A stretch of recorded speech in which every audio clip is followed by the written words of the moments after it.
Hi friends, welcome to Ayesha గారి వంటగది. ఈరోజు వేడి వేడి పచ్చి బఠానీలతో ఉప్మా ఎలా చేయాలో చూడండి. ఒక కప్పు రవ్వ, ఒక చిన్న కప్పు బఠానీ, కొత్తిమీర, క్యారెట్ ఒకటి, 2 పచ్చిమిర్చి, హాఫ్ చిన్నది ఉల్లిపాయ, కొద్ది కరివేపాకు. ముందున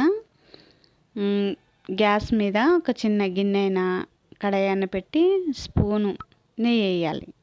నెయ్యి వేసిన తర్వాత మంచిగా చూడని ఎలా ఫ్రై చేస్తున్నాను. ఒక 5 మినిట్స్ దాకా ఫ్రై చేస్తూనే ఉండాలి. మీడియం మీద పెట్టాలి, హై మీద పెట్టద్దు. అది చూసుకోవాలి. చూడండి, మంచిగా ఫ్రై చేయాలి, పచ్చి పచ్చిగా ఉండద్దు.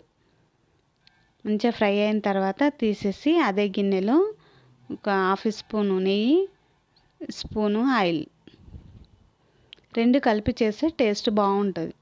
ఆయిల్లో కాకుండా నెయ్యిలో చేయాలి. నెయ్యి తక్కువ ఉంటే ఆయిల్ వేసుకోవాలి.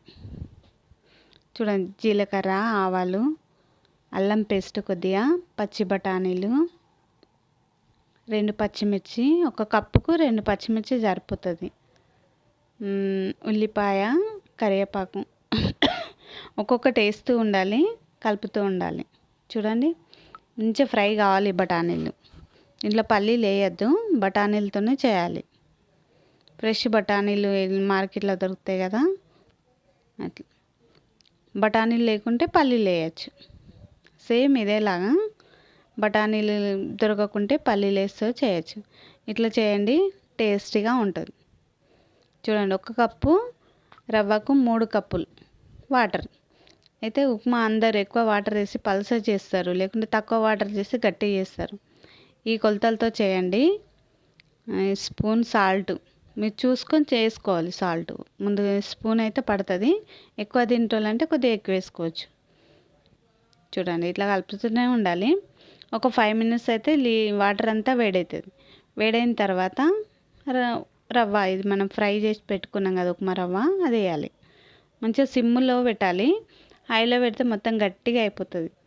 అది ఉప్మా చేసే పద్ధతి ఏంటిదంటే, ఎప్పుడైతే మనం రవ్వ వేస్తామో అప్పుడు సిమ్లో పెట్టి కలుపుతూ ఉండాలి. వాటర్ ఎంత, 1 కప్పు రవ్వ వేస్తే 3 కప్పుల వాటర్ ఉండాలి. అయితే ఉప్మా అనేది మెత్తగా, స్మూత్గా, చిన్నపిల్లలకైతే బాగా టేస్టీగా ఉంటుంది. ముద్దలా కాదు, చూడండి, మెత్తగా స్మూత్గా ఉంటుంది. ఏ పచ్చడి లేకున్నా అని తినచ్చు. ఇంట్లో ఏదైనా టమాటా పచ్చడి, ఆవకాయ పచ్చడి ఏదైనా అని పెట్టుకొని తినచ్చు. అందరు పల్లీలతో ట్రై చేస్తారు కదా, ఒకసారి ఇట్లా క్యారెట్, పచ్చి బఠానీలతో ఇట్లా రెడీ చేయండి. సూపర్ టేస్ట్ ఉంటుంది.